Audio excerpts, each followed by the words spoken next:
Okay, let's go over a few attacks before we get into it, just so you can see how dangerous this can be and how you can, or someone can perform some of this, and then how you can defend against it. Now, the first one that we want to cover is the session hijacking attack. Okay, now I'm over here in one of the browsers logged in to Netflix. Okay, and again, this is just a regular Netflix. And what the attack is going to try to do is going to show what happens if someone gets access to a user session and how they can take over their identity on the web. Okay, so I'm going to go ahead and open up the console, and then we're going to go over to the application server, the application tab on our server, and then we are going to, so again, remember, on the left side, we're logged in. On the right side, we are on an incognito window. Okay, so we're definitely not logged in, and it has nothing to do with the account on the left side. But what we're gonna do is over here, we're gonna come, and then we're gonna grab these two cookies that Netflix has set, and then what we're gonna do is we're going to just copy them over into this other Netflix account. And again, let me just refresh this account so you can see that I am not logged in, right? So although we have these two cookies, this is not an actual valid, this is not a logged in account, whereas on the left side, we are logged in. So I'm gonna go ahead and just grab these two cookies, okay? And then I'm gonna paste it. I'm gonna paste the first one, and then I'm gonna paste the second one, okay? Perfect.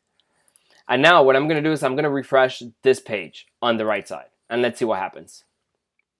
So as you can see, now on the right side, okay, without actually knowing what this user's, let me just pause this.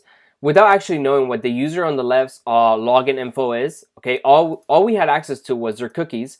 And on the right side, if someone were to inject some malicious code, and if someone were to pass this information around into their server or get their hands on it, then you can see how they can, in this example, we showed something pretty benign, which is just logging into a Netflix account. But you can imagine how this can be used to either log into your Gmail or a bank account, or even some company information. So again, these are this is what happens with session hijacking attacks. And in this course now, what we're going to be doing is we're going to be covering the defenses and how this attack actually takes place. Now I want to show you another attack just so I really want to drive home the importance of protecting, not just your identity online, but your users' identities online if you're a developer. So over here, we're going to do something very similar.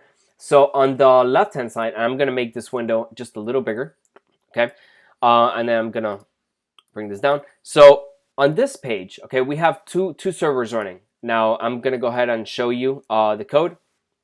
One is the victim server, and then the other one's the attacker server. And what we're going to show is we're going to demo, imagine if on one side we had a secure bank, imagine this was a bank, and on the right side, we have an attacker that was able to implement not just a session hijacking account, but through the cookies, they're able to post a form to the server, to the victim server, and because the victim is logged in on one or their accounts, then they can perform actions on behalf of the user. So let's see how that works. So, and again, one of the things we want to make sure that that we're looking at is over here we're actually logged into two servers, okay? So this is a cross-site scripting attack, and we're going to cover this more in detail in the class. But you don't have to be logged into the same server at all. So imagine these are two completely different servers, okay? And then what I'm going to do is I'm going to go ahead and what we're going to do, it's over here. We're going to log in as if we were a user of this bank, okay? And we can see that that again, just like a normal bank. You have your balance, and then you have this form over here that you can transfer money to someone else, okay? Now, the attacker, what they've done is they have actually, imagine if someone gave you a link, or if someone was able to get you to click on a link that gets you to a different website. Now, once you're on that different website, imagine that this form was actually hidden, okay? Now, we're showing it not hidden over here to showcase the example, but this will be on a different site, and the user wouldn't even know that this would be actually happening. And with JavaScript, we can actually automate this whole process. So over here, we have a client that's logged in, or at some point they're logged in. So they have a session running with within their bank, okay? and now they've kind of clicked away from that bank, and now they're on to another site. And on that site that the attacker sent, that the attacker has hidden this form, okay? And what they're going to do is we're going to perform the attack just so you can see how it happens. So I'm going to go ahead and transfer $500 to another. Let's say in this case, we're logged in to we're going to use the Alice user cookies to send $500 to Bob. Okay, and then we're going to go ahead and click on transfer. Okay, and again, imagine if this was hidden. So this is not something that's actually taking place with the user knowing. And then what we're going to do is we're going to refresh the actual bank website. So next time Alex comes and logs into their account, they're going to see that their balance is 0. And what we've done is that we have actually, okay, and if we check over here on the network tab, we have actually performed an attack, and I'm going to refresh it. Okay, and because this person at a previous time, they were logged in into the, let me go over here and then log in into the network tab. So you can see, so yeah, over here in the network tab. So because this website, and actually what we want to do is just click on the application tab just so we can see the cookies, and then over here as well. Okay, so because this attacker has access to this session ID, okay, and then the session ID is not protected in any way, anytime someone on any other website, okay, as long as the session ID is valid, okay, and the attacker, if we look over here at the attacker form, okay, we can see that they're making a request, a post request to this localhost 4000, which is where the bank website is hosted. Okay, now when they make the request, since this person was actually at some point, and this request again can come from any website. You don't have to be logged in. It doesn't even have to be from the same bank account. This is just the way the web works, okay? And how cookies work. And what I'm going to show you is how you can defend against this attack. But because of this, okay, any request, okay, that gets made to this server over here, okay, what the website is going to do and what the client's going to do is it's going to include any of the cookies that are on that machine. And in this case, right? Because this although it's the same user and we have this cookie, but we're on a different website, then when we actually go ahead and make the transfer amount, okay, we're gonna go ahead and see that the transfer got made, and not just the transfer get made, but included with the transfer, okay, we have actually gone ahead and included the session cookie, okay, even though over here we don't have any access to it, okay, because we're on a different domain. It got included because at some point that user also had logged in into their bank account. So again, these are two ways that session hacking can happen, and I wanted to go over the attacks. And now what we're going to do is we're going to go ahead and set up the attack, see how it works, and see why it works and how we can defend against it. Okay, now that we have gone over the session hack, now that we've gone over the session hijacking attack, what we want to do is we want to understand how did that attack happen, what about the web makes it vulnerable, and how we can defend against that attack. So what's the first thing, okay, when we talk about the web, what exactly happens when you type in a URL, okay? And that's the first thing we need to understand, and that happens at the DNS level. Okay, so the domain name system, and that's what the DNS is, okay? So anytime that we're on our computer and we're typing a URL on the URL search input, okay, so if you go to Google and you type in a URL or something like that, what's going to happen is a few things are going to happen. Every URL that you type in gets forwarded, okay, or gets translated into an actual IP address, okay? But at first, we don't know what that IP address is. So let's say you're going to example.com, okay? So the DNS resolver, which is usually issued to you by your ISP or a router or something like that, this DNS resolver, it's recursive. And the first thing it's going to do is it's going to say, hey, from your computer, you're going to say, I want access to example.com. So you're going to go from the 1 to the 7 over here, okay? But the first thing is the DNS resolver doesn't actually, is not in control, or doesn't know what that IP address is. So it's like, okay, I see that you want to go to example.com, but first I need to know where that's located. And I don't know where that's located. So the first thing I'm going to do is I'm going to ask a root server. And the root server is going to come back and tell you, is like, I don't really know where that is either, okay? So what's the root server, what's their functionality? Well, the root server's functionality is to accept recursive resolver's query, which includes the domain name, okay? and the name servers respond by directing a recursive resolver to the TLD server. So what the recursive server is doing at this point, the root server is going to say, hey, I can see that you're trying to access a .com domain or a .net or .edu or whatever, and it's going to tell you, why don't you go and ask the TLD server? Okay, so it's going to send you and going to redirect your DNS resolver to a TLD server.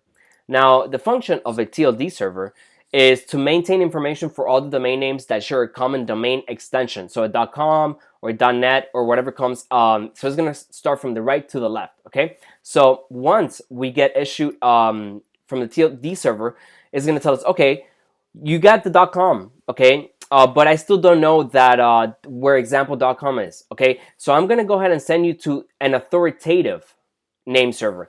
And the authoritative domain server is now that we have the TLD extension and that we have taken that IP, okay, where this is going to be located, now we have everything we need in order to ask the authoritative domain server what the IP address of this specific URL that we're trying to access is.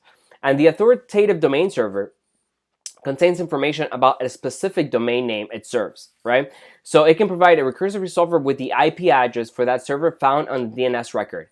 Now, if a domain has a CNAME record, it will provide the recursive resolver with an alias domain, at which point the recursive resolver will have to perform the whole DNS lookup to procure a record from the authoritative name server. So all this really means is, at this point, now that we have the authoritative domain server, in this case, example.com, is going to come back to us and say, hey, I'm example.com, I'm the authoritative name server, and I actually know what the IP address of example.com is. So now we can actually translate that that the way it was written, which is human readable, right, example.com, into the 1.1.1.1 IP address that we're looking for. So essentially, what happens when you type a URL and press enter, just to recap, is that the client has the DNS recursive resolver to look up a hostname, okay? That DNS recursive resolver sends a DNS query to a root name server, okay? Now, the root name server responds with the IP address of the TLD name server, okay? The DNS recursive resolver sends DNS query to TLD name server, okay? So now that we have the root name server, okay, which again keeps a record of all the TLD name servers, and then after that, the TLD name server is going to send us to a DNS recursive resolver to an authoritative domain, and that authoritative domain is going to come back with the full IP address of the domain we requested, okay? And that's how a DNS domain name system works, and that's the first step, okay, in any query that happens on the internet. And that's important to keep track, okay? That's important to understand because if you remember at the beginning of this class, we talked about how browsers work, okay? Now we're going into how the network works. And the first step, okay, from your browser to the internet and to access any of the files, any of the resources that are hosted on the internet, this is the first step. So it's going to go over our DNS resolver, okay?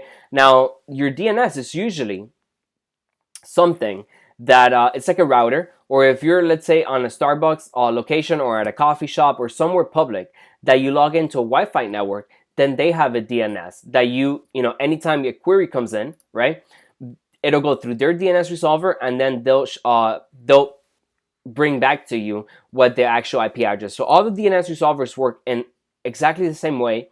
They go to the root server, TLD server, and then the authoritative name server, and then they return back to the user the actual resource that the user asked for at that point. So let's talk about really quick some of the attacks that happen at the DNS level, okay, which is at the very, very low level of our first interaction with the web. So the first one is DNS spoofing. So let's think about how this happens. Let's say you are at a public coffee shop, okay? And then someone, an attacker over here, injects a fake DNS entry, right? So whenever we're going to go ask the DNS, hey, where's example.com? The DNS server is going to say, hey, I know where that is. And it's going to point back maybe to a client that the attacker controls, okay? And then what the attacker is going to do, they're going to request whatever the client requested on their behalf to the real website, and then what they're going to do is they're going to return that back to the client. But because the attacker has inputted themselves in the middle, okay, they can spoof that address that they get back from the DNS, so that real IP address, they can spoof it and say, hey, you know what the IP address is? It's me again. So because the attacker is going to say, hey, it's me again, next time we go and ask for something back from the DNS, it's not going to go to the real website, which is what the DNS should have resolved. It's going to go to the attacker website. And at that point, the attacker can clone the website, not just clone it, but then inject code into their into that DNS entry, into that resource that they got from the real website, and then return it back to you. But what the client doesn't know is that this attacker in the middle, they have actually injected some code that didn't come from the real website. It came from a fake website. And that's what DNS spoofing is, okay? And that's what we need to be really careful when we log in into public Wi-Fi's. This is something that a lot of people do. So if you should be careful. And there are tools to check the DNS spoofing. Now, again, if you're in a reputable place and you know this place, it's not so much of a thing to worry about. But this is the first place where attackers come and something where they can start injecting code into your code base, right? So again, DNS spoofing is just cache poisoning. So the DNS, once it resolves an IP address, it caches it, okay? So the next time we're gonna go ahead and ask other resources from this real website, it's just gonna say, hey, I know where that is, but it's gonna go to the attacker because the attacker spoofed their IP address and say, hey, I'm the IP address, okay? But now the attacker knows what the real IP address is, but you don't, right? So then they can perform all the requests on your behalf, and at that point, then they can inject any code on the website. So the next one is DNS tunneling. So DNS tunneling is a little bit different than DNS hijacking. So what happens is, let's say you're on premise, right? So you're behind a firewall of some kind, right? So you have a business, and but there is a computer that logs into the network of that business, maybe a VPN or something. And what happens is, as we're sending packets over the web, so as we're sending information over to we're asking resources online, so we're going to different websites, we're going to maybe log into a Dropbox or a Gmail or any other website that you log in. As those requests are going out, we can attach packets to the request, right? So the packets are what's going to be encrypted and then decrypted at the other end of this website. So if you're sending traffic over HTTPS, this all the traffic is it's pretty much encrypted at that point, and it's secure. But if someone is in your network and has some malware, then they can use the DNS as a transport layer, which is not what it's intended to be. But because DNSs perform so many queries, then they can attach to each of the queries a little packet that actually gets out of the network and then goes to an attacker's infrastructure. And once the attacker has that information, then they can extract information from inside the premise, or pretty much at that point, it's a vulnerability attack, and any data that the attacker set up on the infected machine can come through the DNS as a transport layer, and the attacker can get access to it.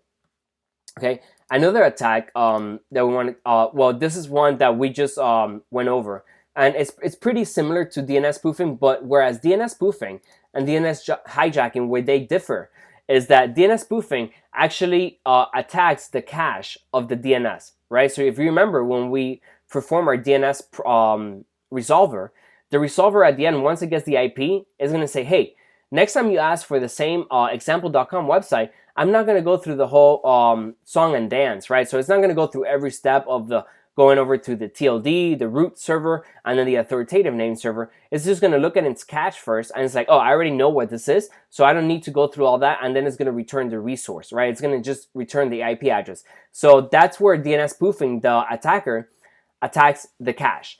In DNS hijacking, the attacker does not attack the cache, but instead it injects himself or herself in the middle, and then every single time someone asks for a resource, is going to say, hey, I'm that resource, and then it's going to perform that request on behalf of the user, and then return whatever the user wants. So it's very similar to DNS spoofing, except that it's happening for multiple domains. So this could be something that if actually happens, then that attacker could essentially snoop on the traffic, on all the traffic going through that network, and then they can do whatever they need to do, or whatever they want to do to the response of the user. Now the next one The next is NX domain attack. So the NX domain attack, this is not so much about injecting code on a to a user and the response. This is more, let's say your business hosts a website, right? Maybe like PayPal or something like that, or any other website for that matter. What the attacker is going to do is they're going to do a denial of service attack. So they're going to inundate the DNS server, okay, with requests. So now that they have access and they know the IP address of the DNS server, they're going to ask it for records that don't exist, okay, in an attempt to cause the denial of service for legitimate traffic. So although there is although most of the people that are going to that website are just regular requests, there are these other requests that are very hard to detect the difference within the DNS, because they look just like regular requests. But the difference is that these denial of service attacks, they're asking for resources that are not in the server. So because they're asking for resources that are not in the server, when the DNS tries to resolve that, it takes a lot longer than when it actually finds a resource, right? Because it's going to look, and then it's going to look through the whole kind of map of that whole website. So depending how big that website is, this can take, a way longer for that response to happen. And then because it's a denial of service attack, it can even be distributed. So if it's distributed, then that DNS for whatever that URL is going to get then inundated with fake traffic. And when a regular request comes in, then they're not going to be able to get the response back, and it's going to either time out or or it's going to be a denial of service on the host access, and you won't be able to respond with an actual with your actual website, right? And that's how the attack takes place. And the phantom domain attack, the main difference is the attacker sets up a bunch of phantom domain servers, right? Which either request very slowly or not at all. They're going to ask for resources that they know are on the server that take up a lot of, so let's say it's a 3 megabyte file, right? It's a 3 megabyte image or something.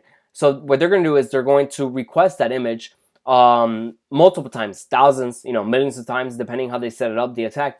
And then they're going to try to make the same attack, which is denial of service. And this is, this can happen for companies, big companies. Maybe you've heard in the news how companies are getting hacked. This is one of the attacks that someone might perform on the DNS at the DNS level. And then the botnet attack, getting any one of these attacks and then creating an automation for them. So a bunch of bots or a bunch of servers that once we have access to the DNS and the actual IP addresses, then we can just go ahead and automate all that. And instead of coming from one machine, right, and trying to inject code, then the attack will come from many machines. And essentially is going to try to overwhelm the host server. And then the host server is either going to create a denial of service, so it won't be able to host itself,